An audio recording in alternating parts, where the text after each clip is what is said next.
Welcome to the show. Today we are talking about, what is it? Happiness, no matter what. Just went straight out of my head. The Sedona Soul Sisters are the most trusted psychic mediums and healers in Sedona, Arizona. We are Rozlyn Reynolds, myself, Ivory LaNoue, and Terri Ann Russell. We have offices in Sedona, Arizona, where we see clients from all over the world. If you have questions or comments about today's show, you can join us live. We're going to be here another 45 minutes on Zoom. You can get that link if you haven't got it already. If you're listening, get that link. It's in Zoom. Otherwise, you can watch the show later, listen later on your favorite podcast platform. So it's kind of interesting. Like, I run across a lot of people years ago that made me really wake up to the fact that most people are waiting for something to happen to allow themselves to be happy. When I lose weight, I'll be happy. When I have a man in my life, I'll be happy. When I have children, I'll be happy. When I get that certain promotion, I'll be happy. When I make a certain amount of money, I'll be happy. Problem with that is it's always that carrot that keep moving further and further away from you if you tie it to a source outside of yourself. Have you noticed that? Absolutely. Guilty of it too. Yeah, I think especially early in life, young in life, and before you start doing some serious introspective work, it's pretty easy because I think marketing is targeted towards that. You need this, and look how happy you'll be when you have that. When you get this car, oh, your life's going to change. But the problem is you get that thing, you attain that, you reach that goal, and it's still just you, isn't it? Go on, Roz. Absolutely. It's media driven. It's culture driven, and from the time we're little, I hear people, talking to their kids, well, as soon as you're old enough, you can do this. That'll be fun. You'll be happy.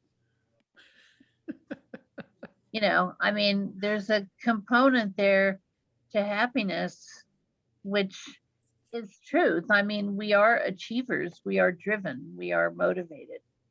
And we grow up in a consumer culture. So a lot of that is items, we have to have this, whatever this is.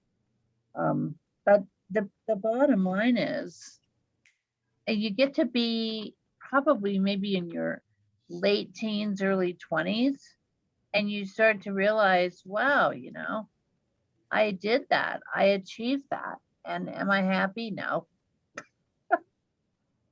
So I think it's, a wake-up call. It would be great if we all started out in our culture, with our kids at a young age and restructured how that thought process works.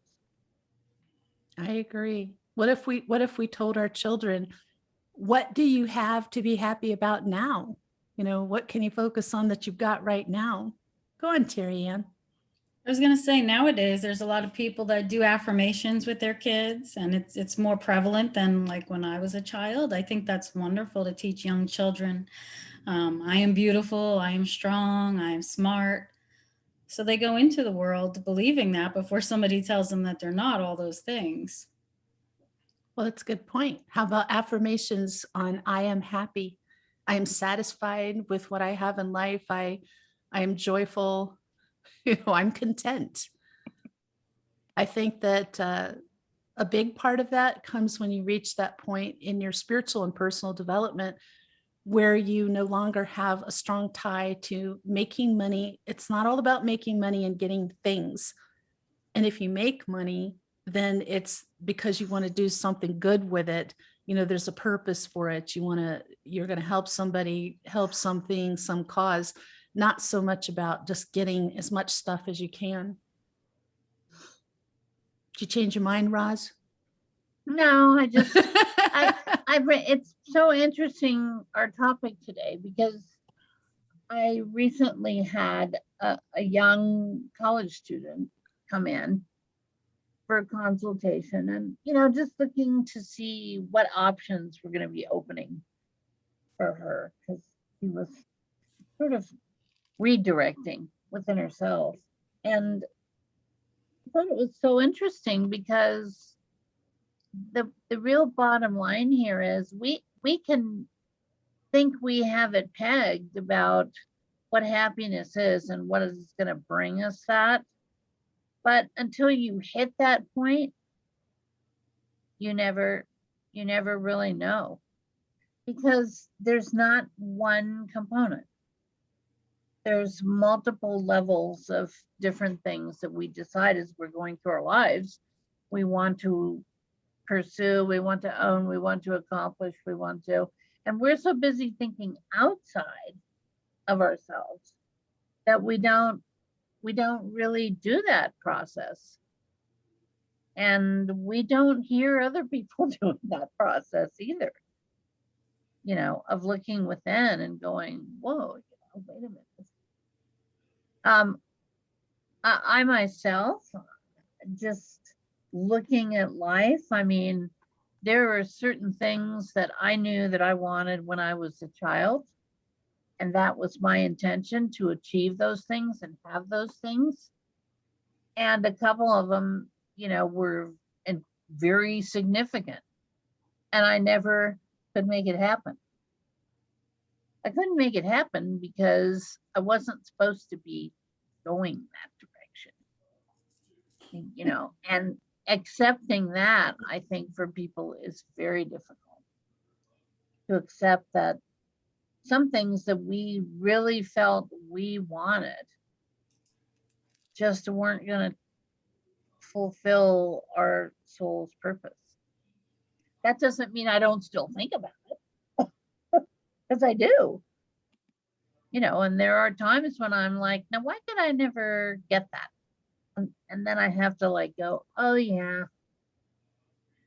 I could never get that, because that would have taken me off in a totally other direction from where I am today, and where I am today is where I'm supposed to be. So that's hard. My big one like that is always been like since I was 18 months old, and I was telling my parents when I grow up, I'm going to be a singer. And that's all I wanted to do. I started performing on stage at 5, started singing professionally at 17, and that's all I wanted to do. That was my major in college the first time.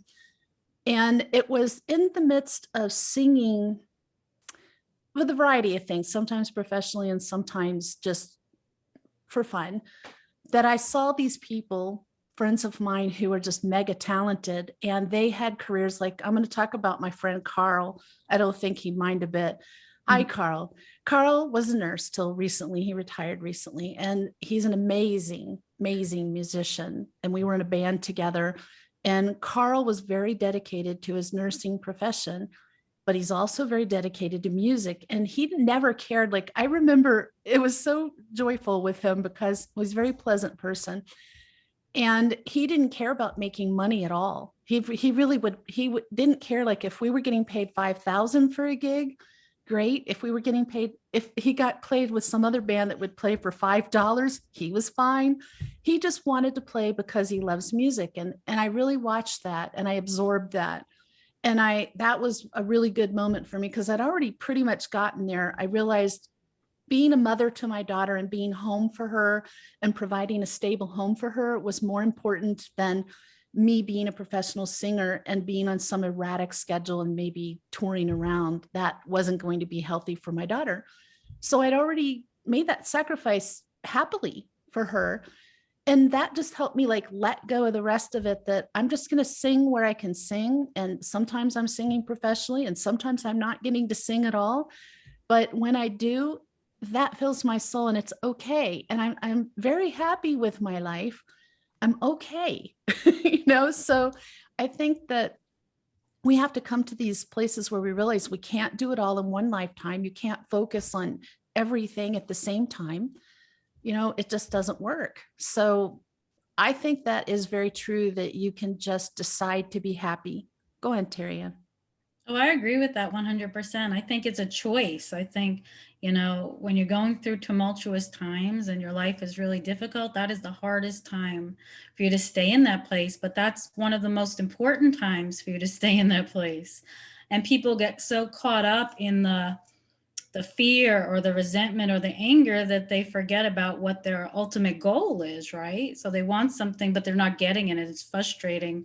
So they lose sight of what the goal is, and they're stuck in that spot. And it sort of makes you do like the dog with chasing his tail. You're going around and around and around until you finally realize, okay, so now I need to focus on the goal. So it's hard sometimes to get out of our heads and get into that space, but I think it's so important. And I talk about Eckhart Tolle a lot. He was one of my first people that I feel like he transformed my thinking, because I was very identified when my children were young as a mother. And then they became a certain age and they were off on their own and teenagers, and they didn't need me anymore. And then I'm like, well, who am I? I was so used to being a soccer mom and a football mom and all these things. And then all of a sudden that identity stripped from you. And his book came in at the perfect time, just when my oldest son was graduating high school. So I was like, it was an eye opener for sure. That's awesome. Oh my goodness. Well, what did I want to add to this? I was listening so intently, I totally lost track of what I wanted to say. But it was something about what you were talking about. But go ahead. I mean, I'll come back to it later. I got absorbed. What can I say? I do that sometimes too. But that's a good point though with Eckhart Tolle, because life is now. All we have is this moment right now. And that does remind me of what I wanted to say. Terri Ann was talking about something when you're going through really hard times. And I want to just put it out there. We are not unrealistic people. When we say no matter what, that's a generalization. Let's say for you, very put upon people going through this horrific situation in Ukraine right now. Would we expect you to find happiness? No. When you're in trauma, when you're in a crisis situation, it's pretty hard to find happiness. But when you get your feet under you a little bit, it's finding happiness, and not necessarily just about you, but people in general coming out of crisis. Just to get your feet under you and think about the little blessings you have. I still have my family with me. I have a place to lay down at night. I have some food to eat. I feel safe again. Whatever crisis you're coming out of. So we understand there really are times in life when you're not going to be able to find happiness. You're just trying to survive. Been there. Yeah. And when you do come out of it, I think one of the beautiful things is that you can start helping other people. So focusing on, the war, and then people can come out and the community comes together and they join together and they help one another.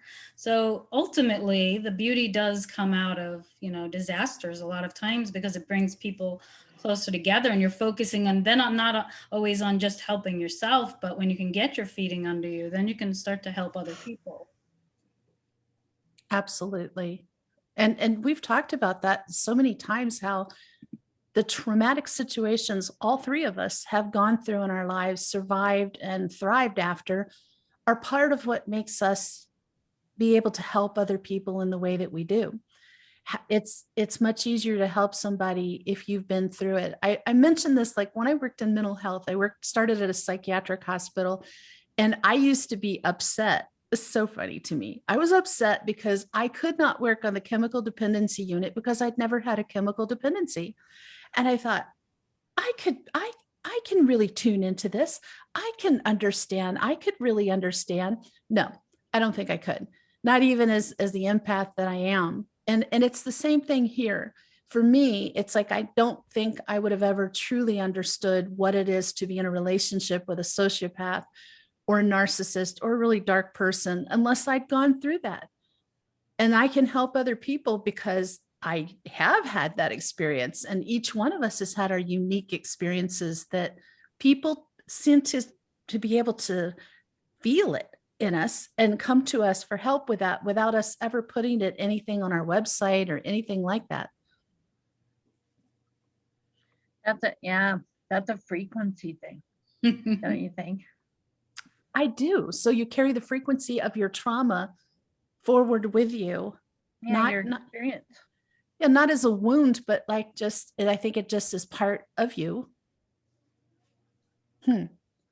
Totally makes sense, but it's really not magic. I mean, there's been plenty of days when I feel kind of in a bad mood, and I've got a lot going on in my personal life right now that's hard. And I like something that I find really helpful is I'll go outside and I like to sit and watch these little hummingbirds and these little finches that come up into the tree and sing at me off my front porch. Or when the roses are blooming, I have a lot of roses at my house. I'll go outside and just look at the roses and smell them, literally smell the roses. I like to look at the sunlight coming through the leaves of the tree. I like to look up at the sky. Things like that just kind of pull me back into myself and help me clear a lot of that out, and I'll feel better. I'll feel better and lighter right afterwards. Is there anything you ladies find helpful? I've just started ecstatic dance again, and it was missing from my life for so long. Since Anthony died, I haven't really connected with that piece of me.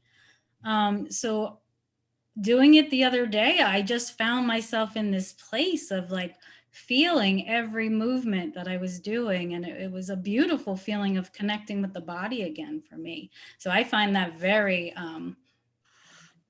very good way to make me happy, especially if I'm not in an upbeat mood. I think dance in general is really helpful. I'm glad you're doing ecstatic dance. That's awesome. That's something I miss. Like I used to do tribal belly dance and I taught it for a very long time. And I Wow. danced with this troop of ladies who were mostly nurses, ICU nurses, emergency room nurses. And so we would dance, we're dancing for ourselves, and we're taking turns taking over the leadership position. It would be these really intricate, beautiful dances. And I miss that immensely. Like that used to uplift me so much. So movement, dance, any of those things I think is very helpful. I think we forget how important movement actually is. It's like breathing. We forget how important breathing is. I know breath work for me also is another way that I really feel that connection with myself. And it brings in like a euphoria almost. It changes, the dopamine and the serotonin. And so it brings all of that into your body. So if you are feeling down, doing some quick breath work, even I find, just like 5 in, hold it for 5 and out for 5 is very helpful. That whole thing about if you want to see change in the world, start with yourself. Happiness is just another one like that. And we're not going to change the world and stop wars and discord by smiling at people. But what if you decided to smile at everybody you see for one day? You smile at everybody you see. So you are changing the atmosphere, the energy around yourself. In that way, you start radiating happiness. And then you start attracting happiness to you and joy to you. So, I have done that experiment a few times through the years, and it's really interesting. Like for some people, they'll look really, and you'll say hi, and they're like, hi. I think they're not expecting somebody to greet them anymore. Go on, Roz. Well, I liked Terri Ann's choice of words earlier when she said, actually, it is a choice. It's a choice every day, whether you wake up and you decide to focus on all the things that are bothering you, all the things you're not happy about, etc., or you're not moving forward in your positive energy, your goals. And I used to entertain myself actually when I would be on the freeway in Southern California, because you're going about 10 miles an hour. So I would look over into other cars and people would look back and they would be scowling and I would smile and just be in a good mood. Immediately, 9 times out of 10, their expression changes, they smile back. Everybody's in that place of in the rat race when you're in that situation, when you're on the little just running, going nowhere. And I really think when you do wake up and you get up and you do a few minutes in the morning where you're saying, okay, it's the sun's out, it's a great day, or it's raining, it's a great day. You know, I'm just going to enjoy the day, focus on that. It really, that energy just goes out into the world. I can always get myself completely rebalanced just by visualizing being at the ocean, because you know I spent so much time there when I was young, and smelling that, how it smells when you're standing by the waves, and feeling that energy of the water, and, and you know that in itself can always bring a smile. And I think we forget how much our energy and our frequency impacts everything around us. So it was really funny when my kids were little. We would get up in the morning, we would be getting ready to go. Everybody was going to their different locations and eating their breakfast. And I would always talk about, you know, life is like you wake up every day and let's pretend we're going surfing. And we paddle out, and then we get to choose what wave we want to ride.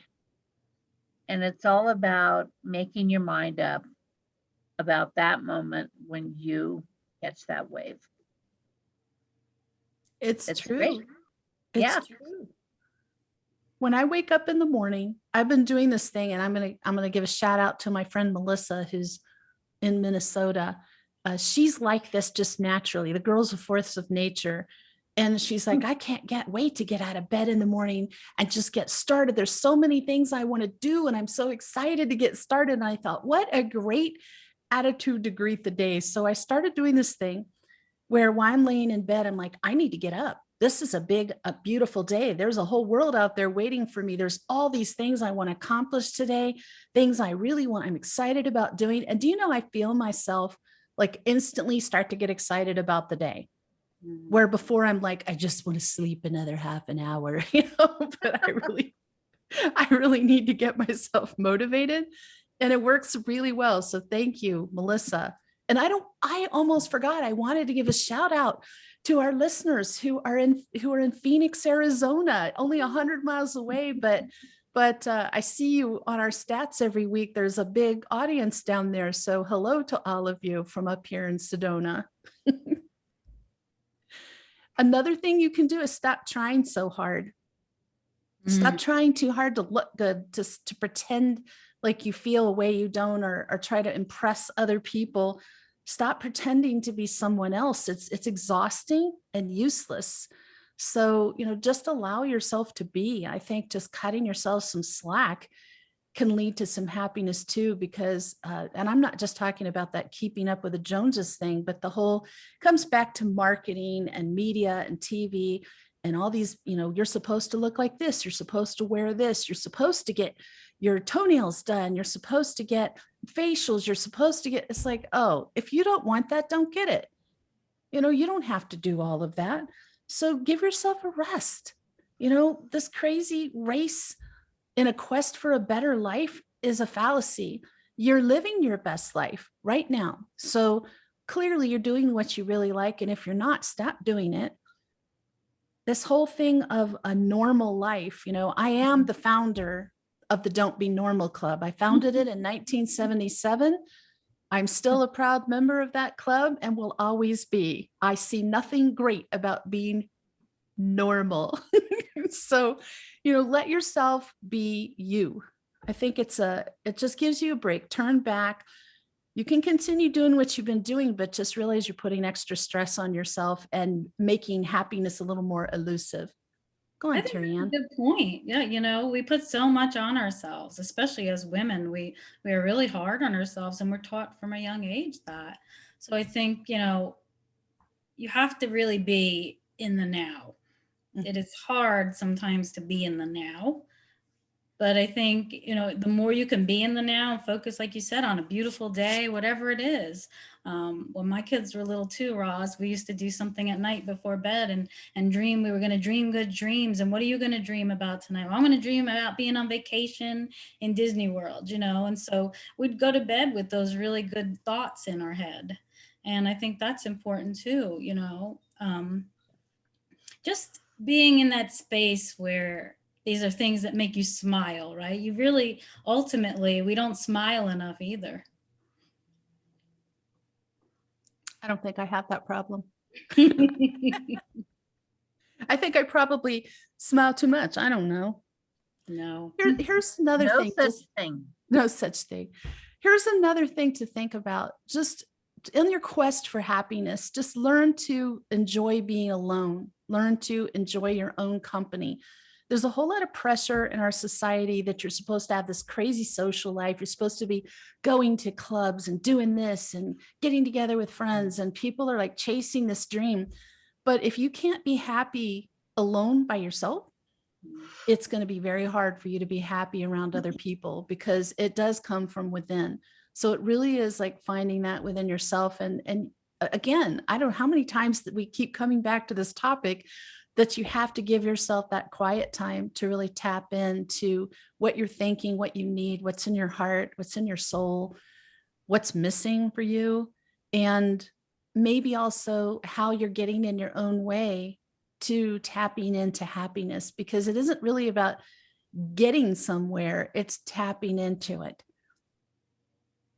Yeah, so self-reflection, self-discovery, all of those times when you can be quiet in your mind brings you to those places that are so important for us to look at.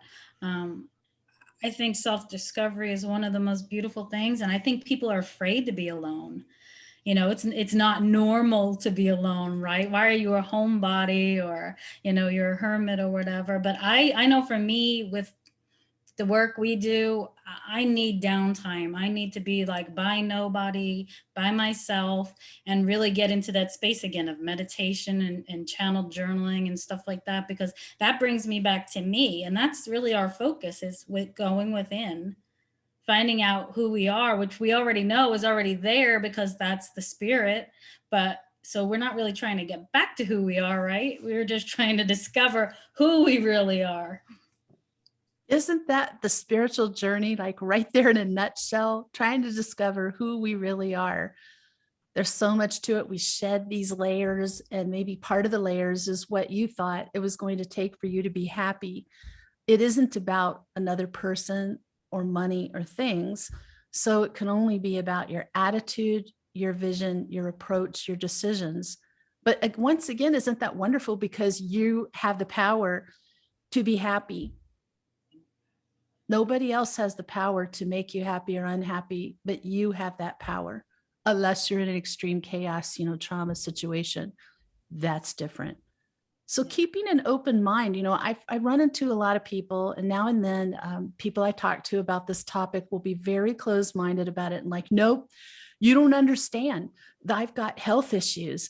I've got this going on. And I'm thinking, yep, so do I. Yep, I've got that going too. But I'm a really pretty happy person 99% of the time, because I choose to be, because I want to be. Why would I want to be miserable in dealing with these challenges? What good does that do? So I think you have to be open to new ideas, and new way of living, a new way of thinking, and take your power back. Don't give your power to the media or to other people or anything else, but take it back. It's just another one of those moments for us. And being grateful. Oh my gosh, how important is being grateful? I love it. I feel happier every time I do my morning and nighttime exercise of the first 5 things that come to my mind. What am I grateful for in this moment? And some of them stay same and some of them change up. I'm so grateful for my daughter, for my grandsons. I'm grateful for love in my life. I'm grateful for a nice home, all of the things that we have. And it can be little things too. I'm grateful that I can garden in any way where I'm at. I can't put in a garden in the ground because this isn't that kind of neighborhood, but I can garden at all. And I'm so grateful for that because I really love growing food. So it's fun. And we And have I two think you seasons. can think of things. Go ahead, Terri Ann. I was going to say, we have 2 seasons here, so that's really awesome. You get to do that. I have not gotten back to gardening since I left New Jersey. I did it a little bit in the beginning, but I really that's something I need to get back to too. I just love putting my hands in the dirt and growing things. And I think it really brings you to one with the earth. You know, you really, I think when you're doing gardening, or don't you feel the same way? You're really focused on the now, what you're doing at that moment. Absolutely. And then it gives me something like, especially during those 15 months when I was working from home because I have a health issue and my doctor's like, you need to stay home at the early part of COVID. And I got very lonely. I was talking to my plants, and that's when I really started gardening heavily again. I have big pots and I was growing tomatoes and jalapenos. And every day I'd go out and check their progress and take care of them and harvest things, and it was something really nice to do every day that just kept me focused and kept me balanced through that time. And I got used to it. And I still have my plant friends. They're still good friends of mine. I don't have a pet, but I have plants. So however you can do something like that, I think that it's very helpful. Be grateful for everything. I mean, it can be little things like you're in bed and you're snuggled in and you're warm and you're like, thank you for this warm blanket. There's millions of people in the world who don't have that right now. Thank you for having paid work.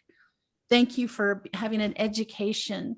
The basic things that we in our society tend to take for granted is something, if you can't think of other things, focus on those basics. Thank you for grocery stores that are a cornucopia of abundance, because it's not like that in other countries. It doesn't look like that in many other countries. So it's pretty amazing. Just going to the grocery store is a feast for the eyes, especially in the produce department, which is where I spend most of my time. And it's just pretty amazing, the abundance of food. So, thinking about the little things, I think, what I thank for? I'm thankful for air conditioning. I am so thankful for air conditioning. And if I ever feel like my air conditioning is not doing a good job, I think about pioneer people in Arizona with no air conditioning. I wouldn't have made it. I would have been on a boat back to England somewhere because I wouldn't have made that at all. What about thanking people and being grateful for politeness, manners, etiquette, that seems to be in shorter and shorter supply in the world today. So when somebody shows good manners, somebody's really polite, somebody's extra nice, grateful for that, and thanking them for it. There's just so many things out there that we can do to just change. You're not really changing your life, you're changing your view of your life. That's the bottom line. Yeah, I worked for a physician years ago, a private physician, and he never said thank you. And I don't know what brought it up, but we were having a discussion one day and I said, you do know that thank you goes very far. Your people aren't looking for monetary. They want to hear good job. Thank you for helping, or thank you for, doing your job today, or whatever it is. Thank you for helping with that ornery patient. Thank you goes a long way. I think people forget that often. Did he get the message? No. And there's some people who won't. And so that's why you can't pin your happiness on other people. So, don't expect it from people who can't give it to you or won't give it to you. Sometimes you have to give these things to yourself in life. I think it's actually pretty common that you have to find these things for yourself in life. And it's healthy if you do. So some things you can do also is thinking about just the hobbies that you used to do and have gotten away from, things you've always wanted to try and haven't. And I'm going to give you an example of that one. For many, many years, I wanted to play harp, and I was a pianist starting from age 10. But I thought, harp's going to be too hard. So I learned guitar and violin and fiddle and all kinds of other things and stayed away from that harp. And then I had a musical instrument business selling Renaissance and Celtic instruments. and could get a really good discount. So I got myself a harp, and it was a really beautiful, like 4 foot tall Celtic knotwood carved harp, weighed a ton.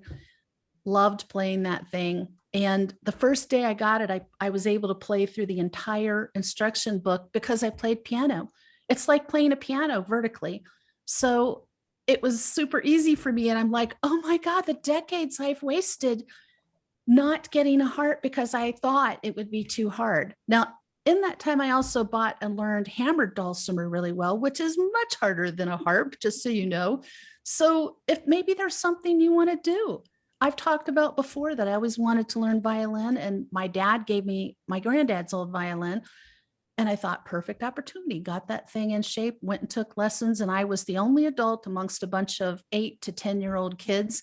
And they'd look at me, look up, because I'm real tall, look down, look at my case. And they're like, are you a student?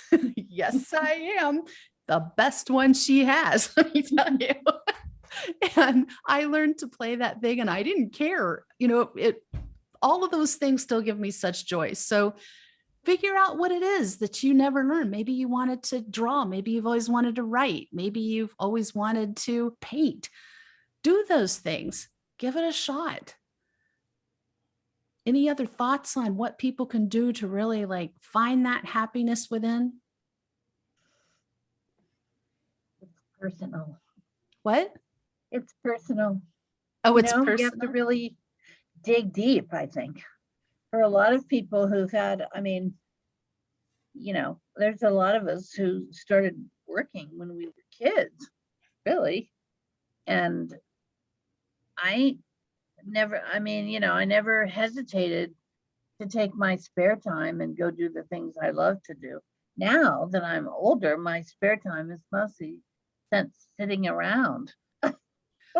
I'm not out there doing all kinds of interesting things, but the things I do while I'm sitting around, I enjoy. I listen to music. I had the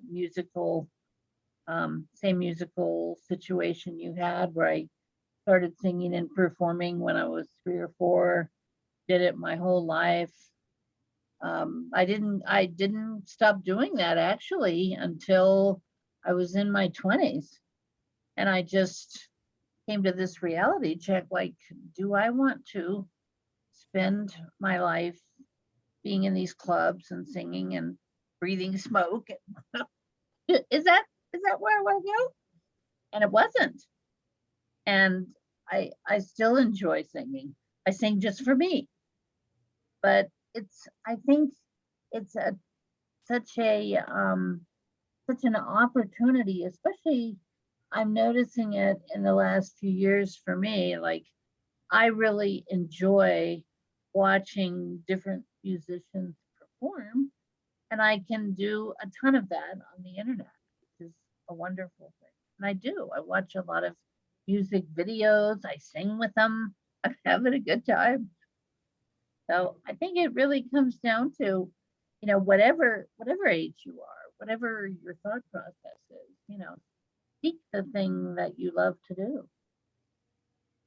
I think one of the things that I'm hearing a lot from people in the last 2 years is it's really come to their attention that they don't have friends, or their friends, they've kind of drifted away from their friends, outgrown them spiritually, or they've just realized they've been so busy with other things. And now they realize I really don't have good friends. And it is harder as an adult to make good friends. So if that's something that, is really important to you, I think that's a really good reason to get out there and make an effort to find some friends, and just don't dive into it head first to the point where you don't have any introspective time, because then that's going to hold you back too. But whatever it is that's gotten in the way, and I think COVID's gotten in the way of a lot of things. Oh my gosh, it's really, one thing I'm hearing too.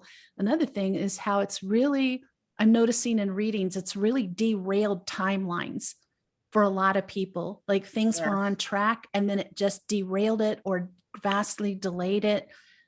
And that's really affecting people's mental health. So just think about everything. Roz is famous saying here, everything's happening in divine time, when it's meant to, in your best and highest good, all of these things. And trust that, because there's a reason why it didn't happen. And sometimes it's completely out of your control. And just trust that, your angels are watching your back. They've got you this far. Why would they drop the ball on you now? They want you to succeed. They want you to advance as far as you can on your spiritual path, on your personal path. They want you to reach your goals that you have for yourself with your gifts, whether it's for yourself or sharing it with other people. And this is a little blip in the road that you can't control. So just trust it's coming. You'll get your opportunity to do that. It's just a delayed, and that's disappointing, but we're not for, right? That's my saying. When somebody goes, "Oh, I'm so sorry, Ivory," I'll tell them, "I'm not for. I'm okay." I'm not going to be like, "Oh," falling to pieces and crying my eyes out because I didn't get to have ice cream. No, I'm way beyond that. So let's put our big girl panties on, big boy panties on, and suck up the little disappointments and sometimes the more major disappointments and see it for what it is, out of your control, temporary, and just keep moving forward with your goals. This is something I didn't get a chance to tell you ladies this, but I love my angel numbers. And that's just like hidden messages within seeing sequences of numbers. And one that I don't normally see is 444. But over the course of 3 days, I saw it 72 times, 72. And it means stay the course. What you're doing, you're right on track. Keep doing the work you've put in is about to pay off. I guess they thought I really needed to hear that. I'm not sure, but I kept seeing it and going, "Are you kidding me? 444 again?" Yep. So I think that tapping into your angels and the signs and the guidance can really lift you up into happiness they see things, they understand things behind the scenes that you don't see and you can't know. So just another thought. And any other thoughts on this, ladies? There's just head shaking going on. They can't see you shaking your head, so I'm going to tell them head shaking. Yeah, I'm not getting any other blasts of information. That's okay. And if you missed last week's show, I'm going to encourage you to go back and listen to that one, because these two kind of go hand in hand as a two-part happiness, uplifting episode. So go back and take a listen to that one too. We're so glad that you could join us today. And remember, if you have questions or comments later, the email address is in the description on whatever platform you're watching or listening on, and we'll be happy to address them at any time. Subscribe to our podcast so you don't miss a thing. Tune in next Friday. Our topic is Blue Avians, Alien Race. I know how you love those alien topics, so here it comes. In the meantime, we hope you have an enlightening week.